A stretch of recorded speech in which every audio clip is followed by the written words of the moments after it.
Racikan Berita 1. Assalamualaikum warahmatullahi wabarakatuh. Waalaikumsalam warahmatullahi wabarakatuh. Kebetulan kali ini channel UI Watch Plus sedang kedatangan tamu yang spesial, yaitu Pak Jenderal Nur Rahman. Beliau adalah seorang Gubernur Akmil, mantan Gubernur Akmil, dan pernah menjadi Komandan Intelijen Angkatan Darat, ya, dan pernah menjadi Aspam ya, pengamanan ya. Ya, Kasat ya. Nah, kebetulan dengan kehadiran beliau kita akan membahas tentang perihal politik dan keamanan kali ini, ya. Mungkin pertanyaan pertama, Pak Nur Rahman, ya. Bagaimana pendapat Pak Nur Rahman tentang situasi politik di Indonesia hari ini? Terima kasih. Assalamualaikum warahmatullahi wabarakatuh. Waalaikumsalam. Alhamdulillah kami diundang untuk diajak sekedar untuk berdiskusi ya dengan para anak-anak muda, mungkin setara dengan cucu saya kali mungkin ya. Jadi kalau bicara mengenai masalah politik dan keamanan, mungkin saya lebih kepada keamanan saja ya. Tentang situasi sekarang. Sedikit mungkin membandingkan dengan pengalaman masa lalu, di mana kami mungkin pada tahun 98 ya ikut terlibat dalam proses, baik itu memantau keadaannya, kemudian ikut bersama-sama dengan aparat lain untuk bersama-sama mengatasi sampai dengan anggaplah kita menyebut keberhasilan angkatan apa itu ya, reformasi lah, katakan begitu ya, dengan segala macam euforia kemenangan lah, kira-kira begitu. Tentu kita juga masih ingat ada beberapa korban pada saat itu ya. Nah, bila hal tersebut kita bandingkan dengan situasi sekarang ini, di mana beberapa hari yang lalu ya, pada tanggal 25 Agustus yang lalu, yang semula mungkin orang mengatakan ada yang kecolongan, tapi ternyata memang buktinya ada yang kecolongan, kira-kira ya Pak ya, mungkin ya. Tidak kita bayangkan akan terjadi kegiatan atau adalah semacam chaos mungkin ya, bukan hanya demonstrasi mahasiswa dan buruh, tapi juga sudah ditumpangi oleh macam-macam kelompok dan tentu dengan segala macam kepentingan, hingga kemudian kita menyaksikan bahwa ternyata kemarahan masyarakat ini yang dalam hal ini diwakili mungkin oleh mahasiswa ya, yang masih murni banget berkaitan dengan mungkin menuntut keadilan, kemudian kesejahteraan sebagainya, itu termasuk juga perlakuan yang berlebihan terhadap DPR, bahkan tuntutan untuk membubarkan DPR juga berangkat dari ketidakadilan ya. Tapi kemudian ditumpangi oleh macam-macam kelompok, lalu terjadilah pembakaran kantor-kantor institusi ya, termasuk juga kantor-kantor polisi. Ini memang aneh ini, ya kan? Polisi yang kita harapkan sebagai aparat untuk mengamankan demo, sekarang malah polisi yang didemo. Besar kecurigaan memang situasi keamanan ini, termasuk demo ini, terjadi akibat karena mungkin sudah saking menumpuknya mungkin ketidakpuasan ya dari kelompok masyarakat terkait dengan masalah ekonomi ya, terkait juga masalah mungkin hal-hal lain tentang perilaku dari pejabat. Lalu kemudian kita sama-sama menyaksikan mungkin ada ucapan-ucapan yang tidak wajar ya dari seorang pejabat negara lah, katakanlah ya, pejabat publik lah ya. Sehingga saya mendapat kesan bahwa memang sekarang suasananya memang ya agak serius dan tentu perlu melakukan langkah-langkah yang baik berkait dengan proses untuk memenuhi tuntutan masyarakat. Tuntutan masyarakat itu kan kalau tidak salah ya, ini kalau tidak salah yang kita sepakati aja ya. Yang pertama keadilan di bidang hukum.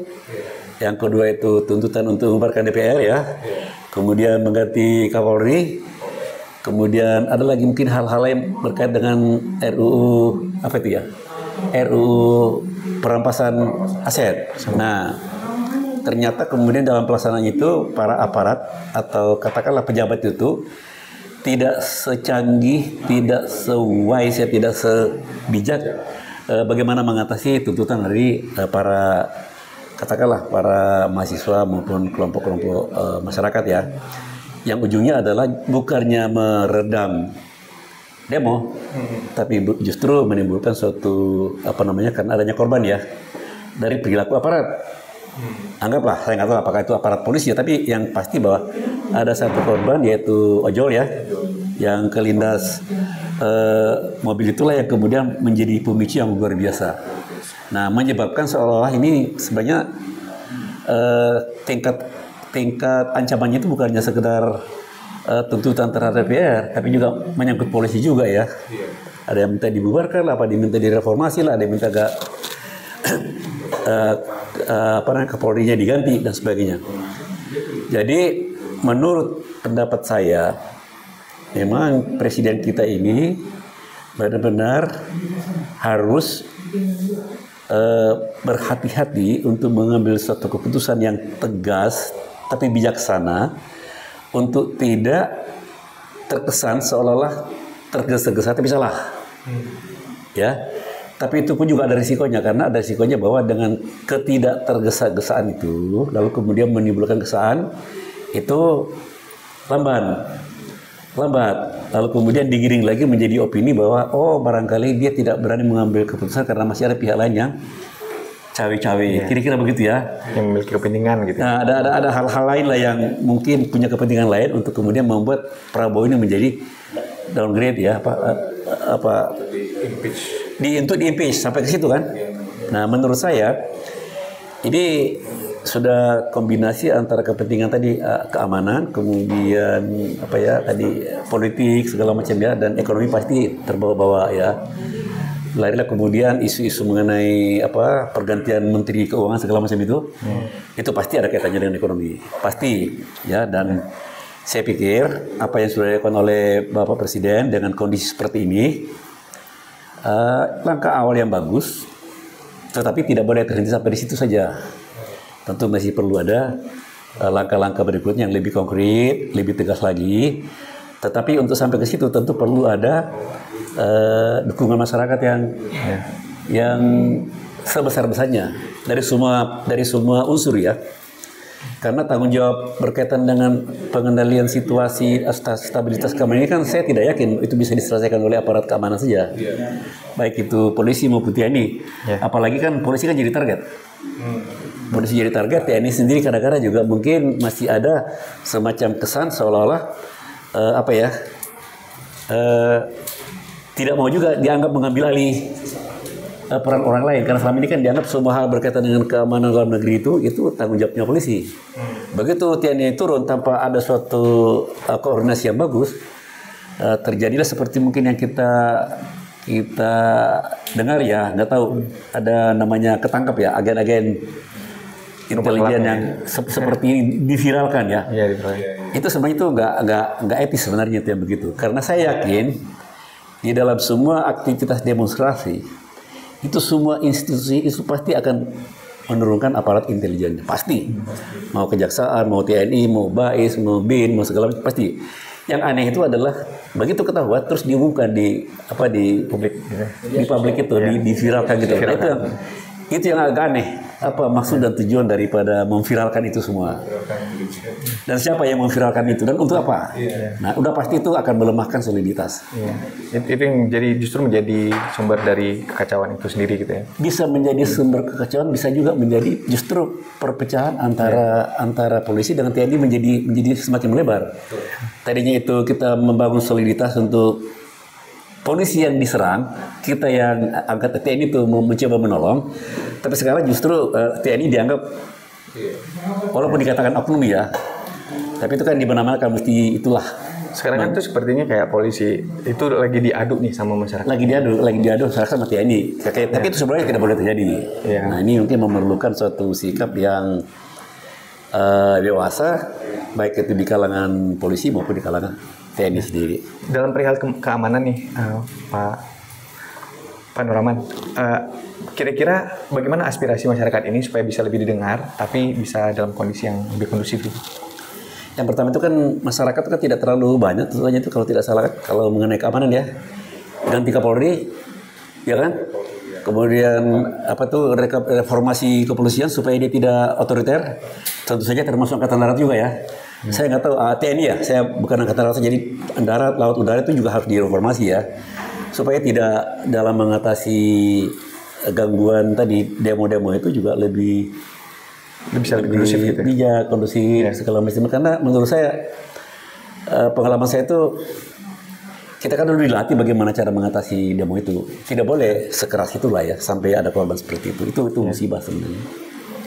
Jadi menurut saya cara mengatasinya harus lebih matang, lebih dewasa dengan koordinasi yang baik antara aparat-aparat keamanan itu. Terus sedikit Jenderal, mungkin masukan dari Jenderal kepada anak muda. Karena kan kalau kita lihat kondisi hari ini kan banyak isu yang berkembang akan berubah dari darurat sipil ke darurat militer gitu, dengan adanya penambahan kodam baru dan sebagainya. Itu kan mungkin ada semacam keraguan ataupun ada sebuah prediksi akan terjadi sebuah kekacauan yang lebih besar dibanding yang terjadi belakangan itu. Nah, apa dari Jenderal kepada anak muda supaya lebih tenang menghadapi kondisi masa yang depan yang serba ketidakpastian? Nah, seperti itu. Baik, terima kasih. Jadi berkaitan dengan isu darurat militer, itu kan mungkin wacana yang muncul dari orang yang mungkin boleh jadi paranoid ya, mungkin ya takut berlebih-lebihan ya. Dan saya kira itu sudah banyak tanggapan dari berbagai para ahli bahwa itu darurat militer itu sangat jauh lah. Itu cuma wacana-wacana yang mungkin dilemparkan oleh sekelompok orang tertentu yang terancam oleh perasaan ancaman paranoid lah kira-kira itu. Jadi enggak, saya tidak yakin, bukan tidak yakin lah, terlalu jauh untuk sampai kondisi ini harus ada darurat militer ya. Dan itu risikonya besar sekali ya, apalagi kalau militernya belum cukup bijak ya. Tapi saya tidak yakin itu akan terjadi ya. Yang kedua mengenai pengembangan organisasi, itu memang saya pikir itu ya mungkin karena pemerintahan juga sudah semakin berkembang ya, dari berapa provinsi dulu 27 menjadi 30 sekian, sekarang menjadi berapa provinsi ya udah. Itu mungkin bagian dari suatu proses untuk supaya ada keseimbangan lah di dalam ya pengendalian dan pengawasan masalah keamanan di beberapa daerah. Jadi nggak kaitan dengan kondisi sekarang, itu ada sebelum ini. Yang pemekaran itu. Ya. Baik pemirsa, demikian ya untuk diskusi kita dengan Pak Nur Rahman kali ini. Terima kasih atas perhatiannya. Assalamualaikum warahmatullahi wabarakatuh.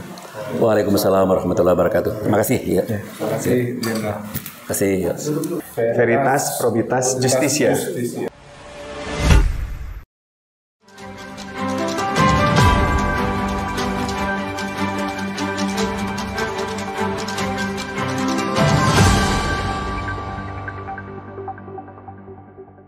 Racikan Berita 1.